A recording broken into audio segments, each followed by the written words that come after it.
There's a corner in your home that no one really uses. No one sits there. Nothing meaningful gets placed there. Yet you haven't moved it either. It just sits silent, neutral, untouched.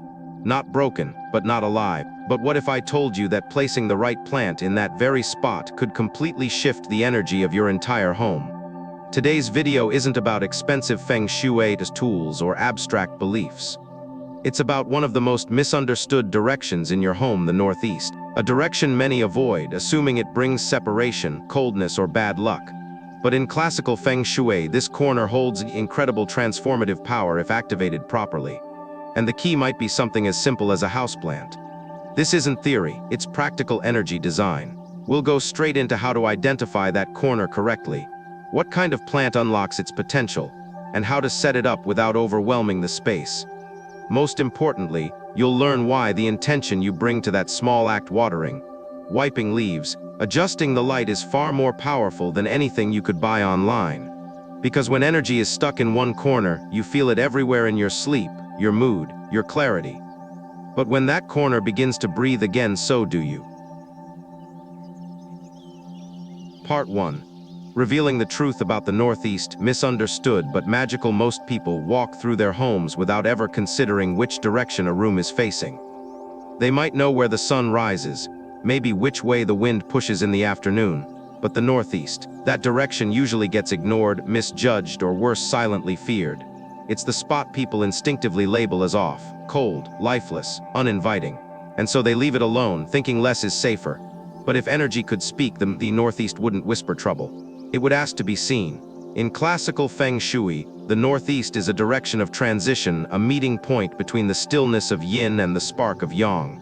It holds earth energy, but not the grounded kind of a southern mountain or the warm hearth of a kitchen. It's a quieter kind of earth, the moment before something shifts, like standing at the edge of a thought you haven't named yet. That unsettled feeling some people get in their northeast corner. It's not always bad energy. Sometimes it's simply untapped energy. Here's where things get interesting. The more a space is ignored, the more it stores that neglect. Dust gathers, air stops moving, light avoids it. And over time it becomes what people assume it is, a dead corner. Not because it was cursed, but because it was never allowed to breathe. And yet, this exact kind of space, one that feels forgotten, holds the greatest potential. Why? Because feng shui isn't about making perfect homes. It's about listening to where your home is asking for support. If you're wondering whether your northeast is bad, ask instead, what's missing from that space? Is it light, warmth, movement, or is it simply attention? This direction corresponds to knowledge, wisdom, self-reflection. Not the kind that's loud or performative, but quiet, foundational, and deeply stabilizing. That's why, when activated correctly, it doesn't just improve the room, it strengthens the people who live there. Let's flip the script for a moment. If the northeast feels stuck, we don't fight it. We soften it. We don't try to brighten it with loud colors or intense decor. We introduce life gently, thoughtfully, and we place something that doesn't compete with the stillness, but complements it. That's where plants come in. Not flashy ones, not the kind that scream for attention, but living things that know how to sit in stillness and slowly change the air around them. Isn't it ironic? The direction we avoid for being too dull turns out to be the most powerful when approached with subtlety. In homes where the northeast is ignored, people often report symptoms that sound vague but feel real. Unexplained tension, mental fog, sleep that rests the body but not the mind. Decisions feel harder. Relationships grow polite but distant. These aren't dramatic signs, but they're quiet drifts, the kind you don't notice until you're far from where you started. And when one small shift begins, like placing a living plant there, it's not about decor anymore. It's about realignment. You don't need to believe in energy theory to feel when a space is off. You've felt it walking into someone's home before. You've felt it in hotel rooms, waiting rooms, guest rooms that were never used. The air feels tired. The walls feel absent. And what no one says but everyone senses is this: something here hasn't been touched with care in a long time. The northeast becomes that kind of space when forgotten. But with one quiet act of presence, it begins to return. So the real question isn't, is my northeast cursed?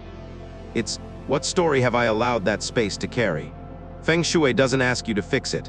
It asks you to meet it, to sit with it for a moment, to notice if the light even reaches it by noon, to ask yourself whether you've avoided it, not because it's unpleasant, but because no one taught you how to hold space for stillness. And maybe that's the magic of this direction after all, that the part of your home most misunderstood might be the part that understands you the most if only you'd pay attention. Part 2. 5 plants that awaken energy in neglected corners. Plant 1. Areca palm. When a space is overlooked, what it needs is not more noise but softness. And of all the living things you could introduce to a neglected corner, the areca palm carries a very particular kind of medicine. It doesn't demand attention, it shifts presence. Unlike sharp-leaved plants or bold vertical displays that immediately change a room's posture, the areca palm arrives with quiet grace. Its fronds don't point, they open. Its structure doesn't challenge, it welcomes. And in a direction like the northeast, where energy often feels paused or stale, this matters more than most people realize. The areca palm has a shape that breathes. Its stems curve slightly but grow tall, while its feathered leaves fan out like soft wings that catch the air and redirect it. Not forcefully, delicately. In feng shui, this plant belongs to the wood element, which supports the earth energy of the northeast without overpowering it. And because its leaves are not spiky or rigid, it doesn't stimulate too much upward movement. Instead, it encourages flow, gentle, grounded, slow-moving kai. Think of it less like a flame and more like a slow breeze moving through sheer fabric. This isn't the kind of energy that wakes up a room, it soothes a room that's been holding its breath. In modern spaces where air conditioners hum and electronics pulse constantly, rooms can feel charged but lifeless, overstimulated yet energetically vacant. The areca palm helps with that contrast. It reintroduces organic softness without clutter. It brings vertical lines, but they bend with nature, not design. Its very presence acts like a filter, not just for toxins in the air, but for agitation in the mind. And if the northeast corner in your home has felt like a wall you avoid, a chair you never sit in, or a space that feels strangely out of rhythm, this plant doesn't confront that feeling, it holds it, gently, until the energy resets. What's often misunderstood is that not every space needs to be energized. Some just need to be heard. And the areca palm is the kind of plant that listens. It doesn't steal light, it dances in it. It doesn't demand water, it accepts what it's given. Its role isn't to take charge of the room, but to accompany it, which makes it ideal for spaces where you want people to feel present, not alert, rested, not slouched, warm but not sleepy. So why the areca palm for the northeast? Because this corner isn't always low energy, it's slow energy. And slow doesn't mean stuck, it means waiting for the right thing. Fast-growing or overly reactive plants can push too much kai through this zone, leading to imbalance. But the areca palm matches its pace, offering motion without push, height without pressure, and movement that doesn't scatter, but expands. If you've ever watched one in a quiet room, you'll notice something strange. It almost feels like it moves on its own. Not from fans, not from drafts. Just a subtle quiver, as if the air is returning to the space again. Now consider this: what if the feeling you've been calling stagnation in that corner isn't the problem but the pause before change? The areca palm doesn't fix the space, it witnesses it. And in doing so, it starts to shift the rhythm of how energy behaves there. Over time, people tend to sit closer to it. Light begins to rest longer on its leaves. Even dust settles less. And while these changes are subtle, they are powerful. Because what the plant teaches is this: harmony doesn't arrive loudly. It settles in when you stop trying to make the space something it's not. From a practical standpoint, the areca palm is forgiving. It tolerates low light, enjoys indirect sun, and doesn't complain when the temperature fluctuates slightly. It adapts to the kind of spaces that people pass by but rarely tend. Which is exactly why it belongs in the northeast, a place full of symbolic tension between stillness and growth. It doesn't interrupt that contrast. It softens it, offering the room a mirror of what gentle presence can look like.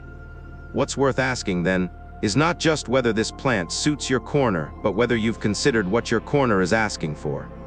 Because not every room is meant to be vibrant. Some are meant to be grounding. And perhaps the northeast isn't the corner that needs to shine, but the one that needs to exhale. Plant 2. Spider plant. If the areca palm introduces motion with softness, the spider plant brings something even more subtle: relief. Not dramatic, not immediate, but the kind of relief you feel when tension you didn't know you were carrying begins to dissolve. It's the breath you release without realizing you were holding it. And for spaces like the northeast, where energy can become overly compressed, overly still, the spider plant doesn't fix the flow. It relaxes it. Many people think of feng shui as directional, structured, and symbolic, but energy doesn't always move in straight lines or clear-cut cycles. Sometimes it curls, it drifts, it thickens. It gets caught in pockets just like emotions do. And that's exactly where the spider plant quietly excels. It thrives not in ideal conditions, but in the ones that feel slightly off. Slightly dry, slightly heavy, slightly tense. It doesn't fight those conditions, it balances them.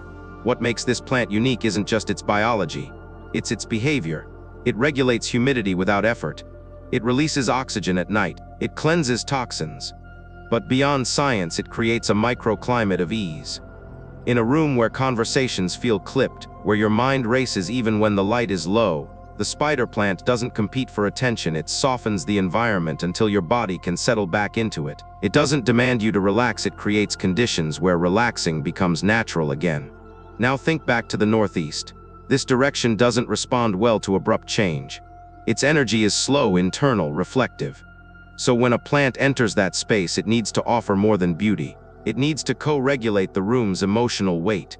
The spider plant does this not by brightening the space or pushing the energy upward, but by flattening tension like a gentle hand smoothing out a wrinkled cloth. Its leaves arch and spill over, mimicking water's motion without being watery. They never shoot straight or rise sharply. Instead, they cascade light but deliberate. And in doing so, they mimic the flow of chi that's best suited for quiet corners. Not forceful, but persistent. Not flashy, but faithful. This is especially important in homes where the Northeast overlaps with height traffic pathways or rooms with conflicting functions like a hallway that borders a bathroom and a kitchen. That energy gets tangled. The spider plant untangles it without ever confronting it. The other thing to notice is how this plant propagates. It grows baby shoots that hang like feathers, tiny versions of itself, suspended midair. There's something deeply symbolic in that. These small offshoots don't compete. They coexist. They thrive in clusters. In feng shui, this speaks to harmonious multiplication, the ability to grow without dominating, to expand without crowding. And in a world where growth is often confused with noise, this kind of quiet abundance matters. If you've ever walked into a room and felt a heaviness you couldn't name, chances are the energy had no channel to move. It stayed stuck not because something was wrong, but because nothing was gently guiding it elsewhere. That's what the spider plant does. It encourages a slow, invisible current to begin circulating again. And in the Northeast, where internal processing and grounded insight are key, that slow current becomes essential. It mirrors the kind of internal shift that doesn't need to be seen to be real. What people often misunderstand is that a calm room isn't just a quiet room. It's a space that knows how to breathe. And this plant, often overlooked for being common or too simple, is, in fact, one of the most emotionally intelligent companions you can introduce to a room that has forgotten how to release. The question, then, isn't just whether the spider plant looks good in your corner. It's whether that corner knows how to soften itself. Whether it's ready to welcome a companion that doesn't try to lead but stays present, adjusting gently to the mood, the light, the breath of the room. Because if the areca palm reminds a space how to sway, the spider plant reminds it how to rest. Some homes don't need more structure. They need space to exhale.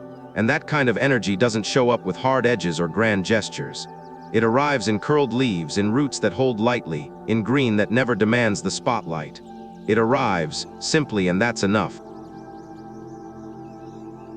Plant 3 Snake Plant. By now, we've explored how flow and softness help a forgotten corner begin to breathe again. But what happens when a space isn't just forgotten, it's energetically messy? What if that area doesn't need to be soothed but held? What if it isn't lacking motion, but lacking structure? That's where the snake plant enters, not with softness but with clarity. Not to invite in energy, but to contain it. The snake plant isn't like the areca or the spider plant. It doesn't bend, it doesn't trail, it stands tall, direct, unapologetically firm. Its thick, vertical leaves rise like blades, elegant but commanding. And in spaces where energy is scattered, unfocused, or heavy with indecision, this plant becomes a quiet guardian. Not by repelling what doesn't belong, but by stabilizing what does. In feng shui terms, this plant carries strong yang energy. It's not overly active, but it's alert. It doesn't move chi in every direction, it directs it, upward, forward, clean. People often misunderstand stillness as weakness. But the snake plant reminds us that stillness can be structure. In a northeast corner that borders chaos, say, near a stairwell, an open doorway, or a cluttered nook, the role of this plant isn't to make the space pretty. It's to ground it. To say gently but firmly, this is where energy gathers. This is where it rises. And for homes that feel emotionally unstable, where mood swings echo or clarity is hard to maintain, this simple upright form can begin to restore that internal architecture. What's also remarkable is how this plant works quietly behind the scenes. It filters toxins, regulates air quality, thrives with minimal attention. And that's not just a botanical feature, it's energetic symbolism. This is the plant for people who forget, who get busy, who lose track.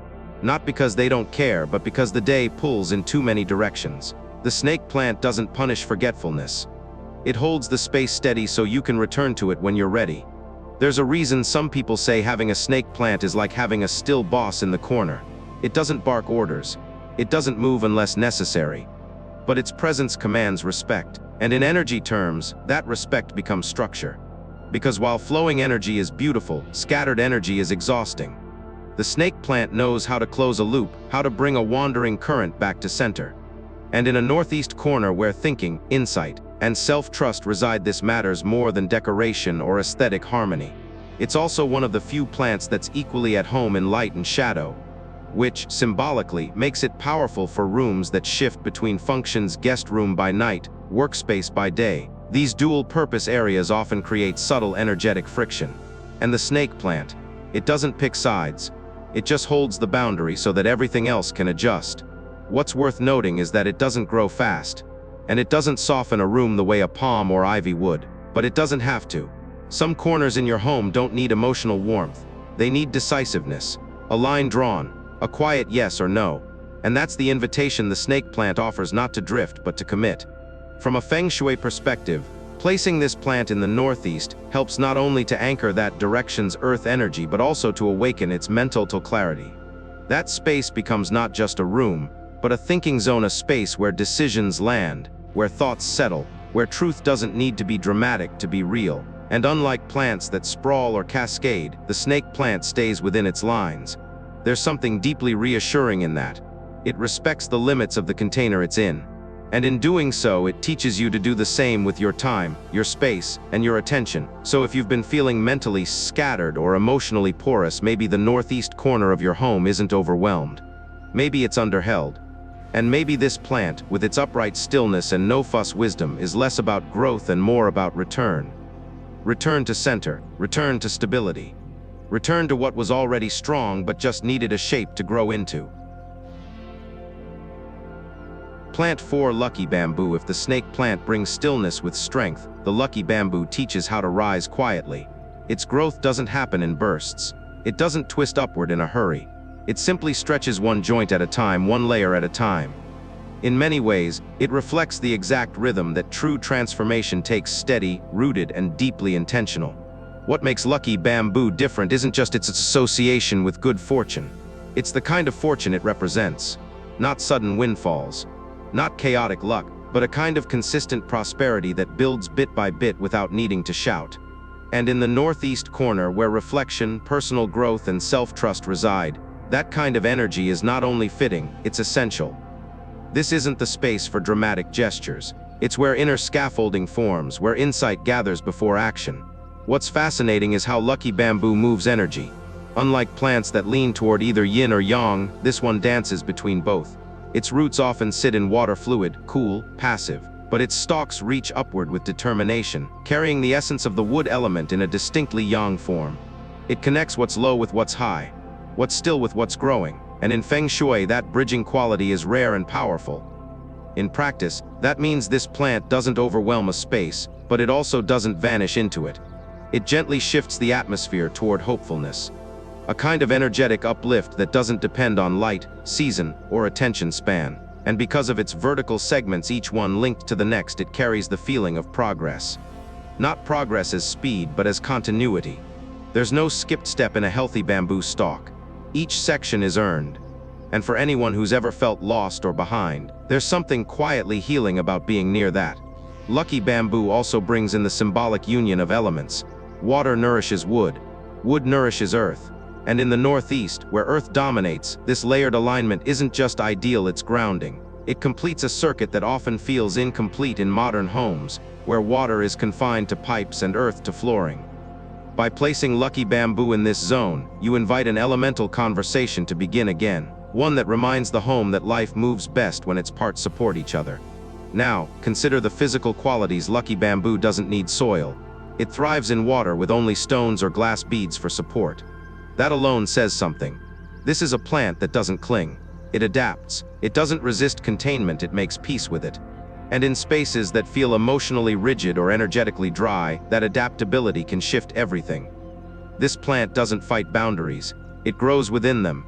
Not to fill them, but to stretch them gently. There's also something to be said for its aesthetics. It doesn't crowd a room. It doesn't demand a particular light or temperature. It doesn't ask for pruning or shaping. Instead, it rewards simple, thoughtful care. Fresh water, occasional light, a quiet place to root. And in return, it offers not only presence but pattern. Something your eyes can rest on. Something your nervous system can regulate around.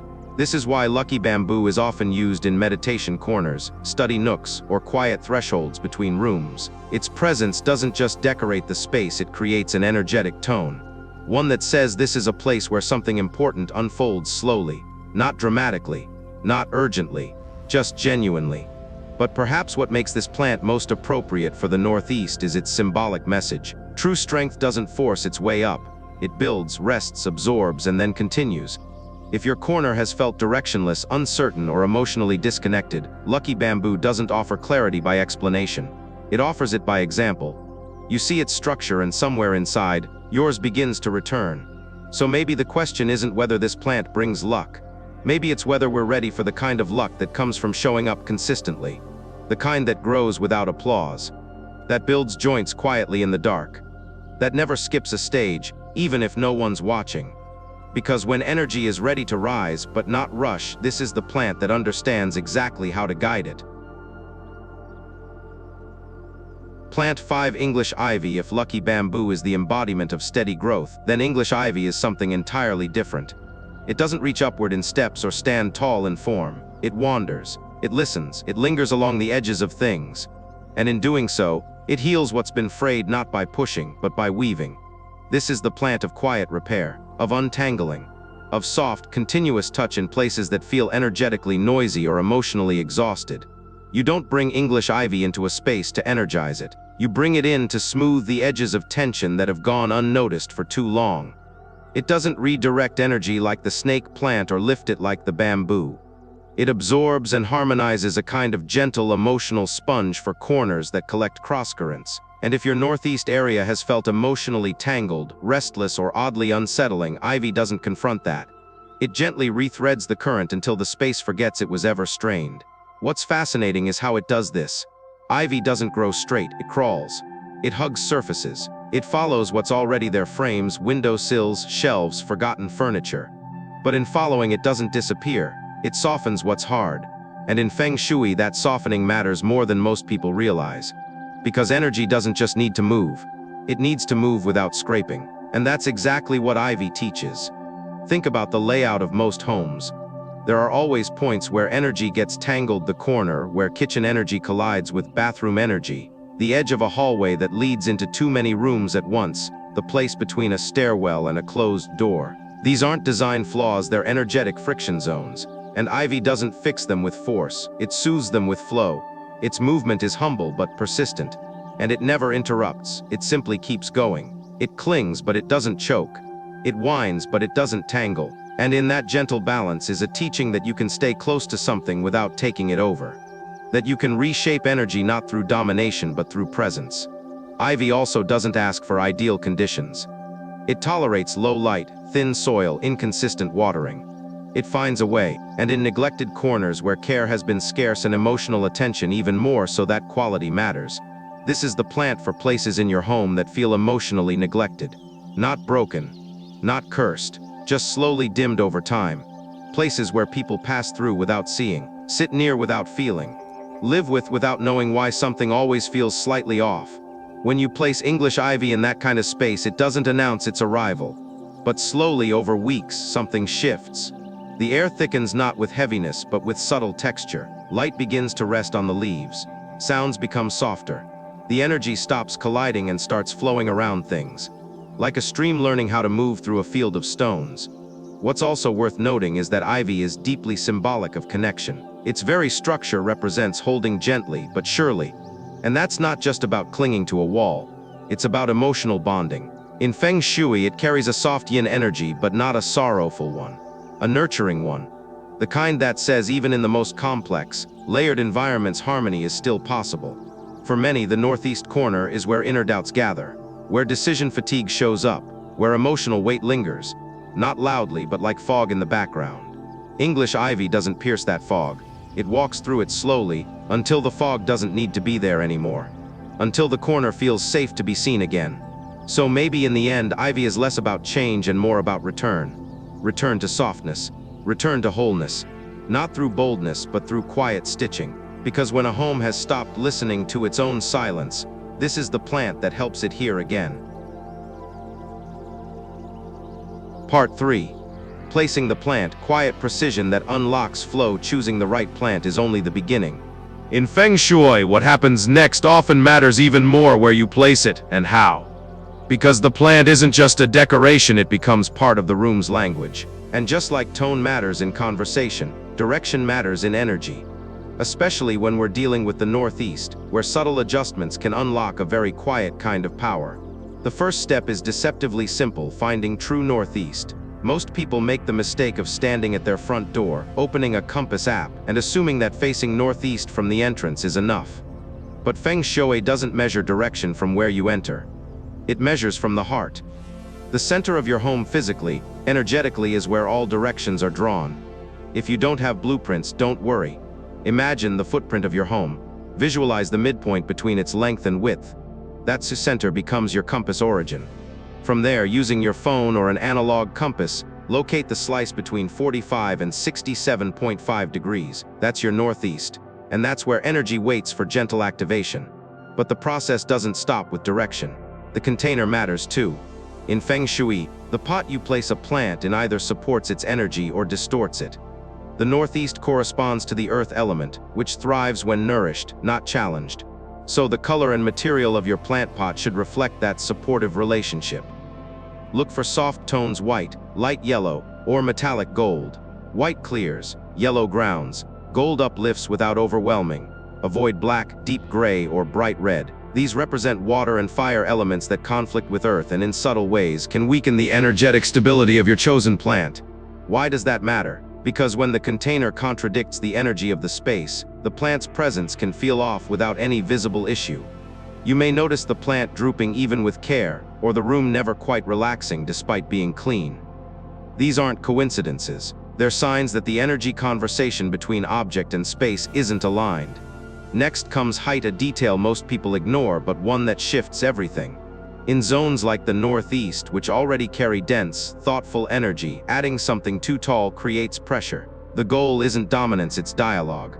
So choose a plant height that lands below eye level when you're seated. Usually, that means no taller than 31 to 39 inches from the ground. When a plant exceeds this threshold, especially near seating areas, it creates energetic compression. You might not see it, but your body feels it, a sense of being pushed downward, restlessness without cause, subtle emotional fatigue.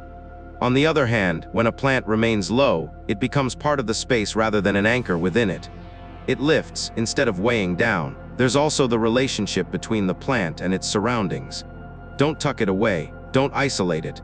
Place it where it becomes part of the home's daily rhythm, next to a reading nook, beside a hallway curve, across from soft natural light. You're not trying to hide it, you're letting it breathe with the room. When the energy begins to flow, you'll feel it not as excitement but as ease. A corner that once pulled your attention now lets it go. A space that once held discomfort now feels invisible in the best way. But perhaps the most powerful placement isn't physical, it's intentional. How you care for the plant matters. How you enter that space after it's placed matters.